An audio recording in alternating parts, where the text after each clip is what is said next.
दोस्तों, क्या आप जानते हैं कि भगवान विष्णु कल्कि अवतार कहां और कब लेंगे? और क्या आपको पता है कि कल्कि अवतार के बाद किस कन्या के साथ करेंगे विवाह? और ऐसे में कहा जाता है कि भगवान विष्णु के 10वें अवतार कल्कि के आने के 4 जिंदा सबूत अभी भी पृथ्वी पर मौजूद हैं। लेकिन वो कहाँ हैं और क्या है इसका पूरा सच? आइए जानते हैं आज की इस वीडियो में। दोस्तों, जब जब इस धरती पर पाप और अन्याय का घड़ा भरा है, तब तब पापियों का नाश करने के लिए संसार में भगवान विष्णु ने अवतार लिया है। ठीक ऐसा ही कलयुग में भी होगा, जब भगवान कल्कि अधर्म का नाश करने आएंगे। धर्मशास्त्रों के अनुसार महाभारत काल के बाद जब श्री कृष्ण ने अपना देह त्याग किया, तो उनके सुदर्शन चक्र ने खुद को पृथ्वी के अंदर समाहित कर लिया था, क्योंकि ऐसा माना जाता है कि भगवान विष्णु के कल्कि अवतार जब कलयुग में आएंगे तो यही सुदर्शन चक्र धरती चीर कर वापस निकलेगा और भगवान कल्कि उसे धारण कर लेंगे। सोचने वाली बात ये है कि भगवान कल्कि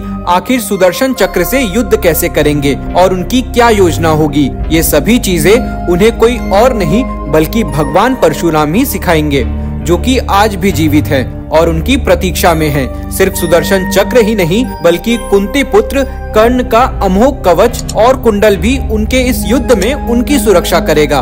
बताया जाता है कि महाभारत काल के बाद आज भी समुद्र देव और सूर्य देव इस कवच और कुंडल की सुरक्षा पुरी के कोणार्क में सदियों से कर रहे हैं। कलि पुरुष के खिलाफ होने वाली इस युद्ध में भगवान कल्कि का सबसे बड़ा हथियार ब्रह्म पदार्थ साबित होगा। जी हाँ, वही ब्रह्म पदार्थ जिसके बारे में कहा जाता है कि वो भगवान श्री कृष्ण का दिल है, जो आज भी भगवान जगन्नाथ की मूर्ति में धड़कता है। अगर धर्म विद्वानों की मानी जाए तो ब्रह्म पदार्थ में असीमित शक्तियाँ मौजूद है और कलयुग में इसी ब्रह्म पदार्थ की मदद से कल्कि अवतार कलि पुरुष को पराजित करेंगे। इसके अलावा भगवान कल्कि के होने वाले परिवार के बारे में बात की जाए तो उसका जिक्र हमें भगवत पुराण के स्कंद 12 के अध्याय 2 में साफ साफ एक कथा के माध्यम से देखने को मिलता है।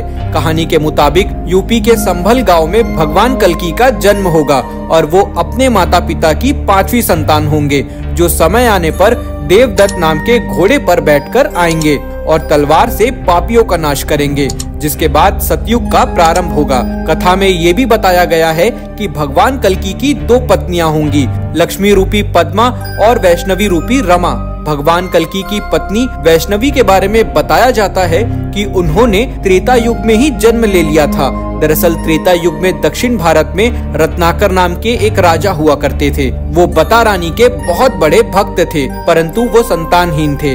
ऐसे में एक दिन माँ काली, माँ सरस्वती और माँ भगवती राजा रत्नाकर की भक्ति से प्रसन्न हुई और तीनों ने मिलकर अपने तेज का एक एक अंश भक्त रत्नाकर की पत्नी के गर्भ में आशीर्वाद स्वरूप दे दिया। इसके साथ ही उन्होंने रत्नाकर के सपने में आकर ये भी बताया कि उनके घर में दिव्य बालिका जन्म लेने वाली है, जिसको कलयुग में लोग पूछेंगे और भविष्य में एक खास किरदार निभाएंगे। आगे चलकर राजा रत्नाकर के घर में एक बच्ची की किलकारी गूंजी, जिसका नाम त्रिकुट्टा रखा गया। दोस्तों, त्रिकुट्टा के अंदर हमेशा ऐसे ही ज्ञान पाने की इच्छा थी, इसलिए उसने ईश्वर की भक्ति में लीन होकर घर परिवार सब कुछ त्याग कर ज्ञान की प्राप्ति के लिए निकल गए। ऐसे में एक दिन जब प्रभु श्री राम जंगलों में माता सीता की खोज कर रहे थे, तभी उनकी मुलाकात त्रिकुट्टा से हुई। त्रिकुट्टा ने पहली नजर में भगवान विष्णु के अवतार प्रभु राम का आभास कर लिया। उनके चरणों में नतमस्तक होकर फूल चढ़ाए।